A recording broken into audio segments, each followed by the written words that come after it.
But I do have a question. Okay.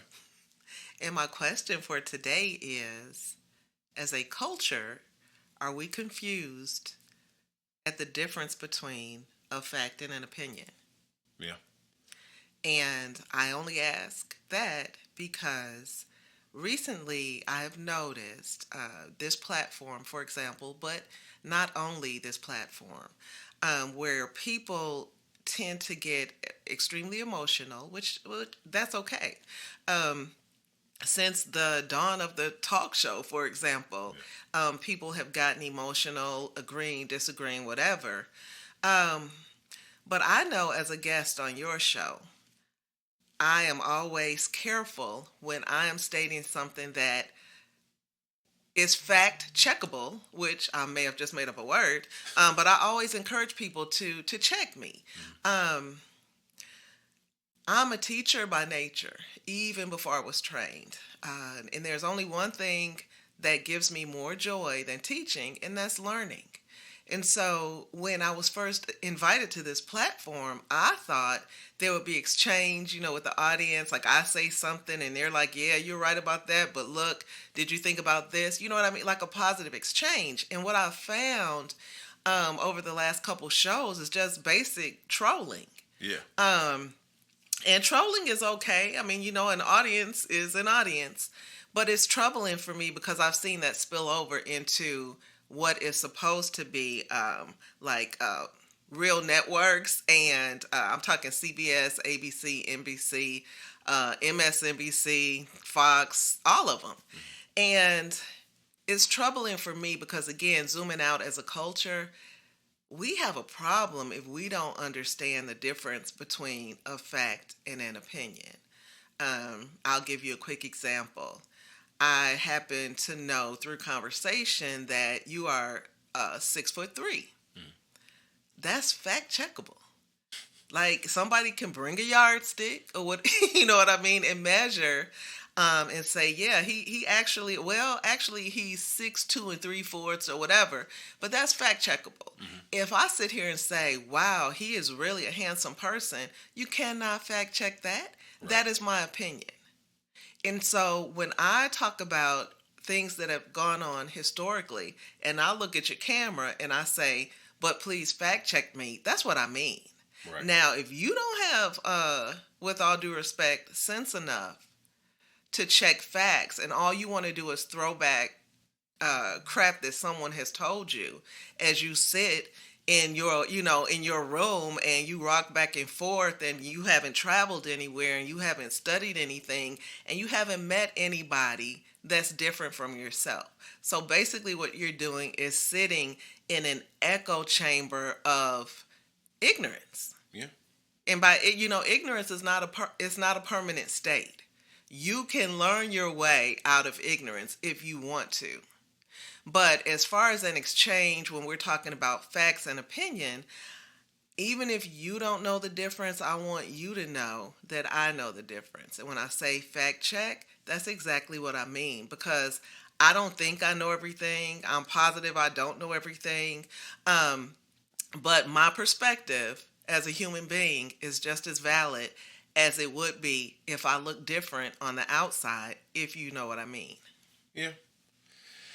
Yeah, it's an interesting, I think, with social media and like kind of playing off what we were talking about with the airline incidents, is everybody has a voice. So back in the day when you only had TV, you really didn't hear an opinion unless you talked to somebody face to face. And that used to be, it's a gift and a curse how social media has kind of evolved, I guess, our way of thinking, our way of conversating, because now I can talk to somebody I don't know. I don't know if they're a real person. I don't know if this is a robot I'm arguing with, but everybody has a voice. And a lot of the times people aren't even, I think, necessarily trying to troll, but you can find somebody who has nothing else to do with their time, that's just looking for somebody to argue with because they have nothing else going on. And that's who you're going to see on these platforms. Most people that are trying to have these discussions where they feel like they're having an intellectual conversation with somebody of equal or greater intelligence, those people aren't going to be on YouTube most of the time or on Facebook most of the time.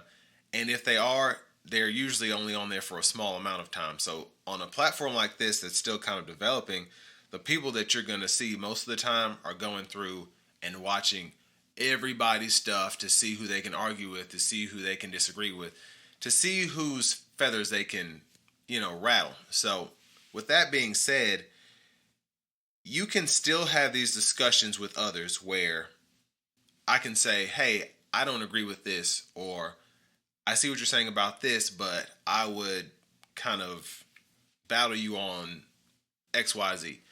And you're not going to see that on the internet because, again, there are so many people out here, and the people I feel with the biggest mouths know the least amount of information. Because, like you just said, if you're one of those people that likes to teach, is good at teaching, has a record of teaching, usually you're a good teacher because you're a good listener. And most of the people who are on these platforms are in an echo chamber. They hear what they want to hear, and then if somebody says something that they don't like because of who said it or how they said it or whatever, they're usually not going to fact check you on that. They're just going to argue with you and say, oh, well, you're wrong and you're ugly and this, that, and the other. And you're thinking, I didn't say anything to you or about you when I said this, so why do you feel like you have to attack me? You're already losing at that point. You're losing to yourself. Well, you make a good point, and that's one of the reasons I don't really respond I don't see a lot of the comments because I'm doing other things, as you mentioned. But when I do see comments, and they seem to be like I guess a dig or an insult or something like that, I really don't take that personally because I have been misquoted. Like, I've put comments on platforms and someone will comment right under me and they have a full-blown argument with something that I never said. Yeah. It's almost like, you have your gun cocked and ready and just whoever gets in front of you can get it, and we don't even really have beef. So I definitely would not let anything like that deter me. But it's disappointing because, as I said, I was looking forward to, okay, one of my favorite memes of all times. I was looking forward to a battle of wits, but you appear to be unarmed. That is how I feel about someone who wants to carry on an off topic argument or whatever, because you're not learning. And as a natural born teacher, if you're not learning, I'm disappointed. Yeah. If I'm not learning, I'm disappointed. But again, I feel like as a culture, perhaps we really have confused a fact and an opinion. Yeah.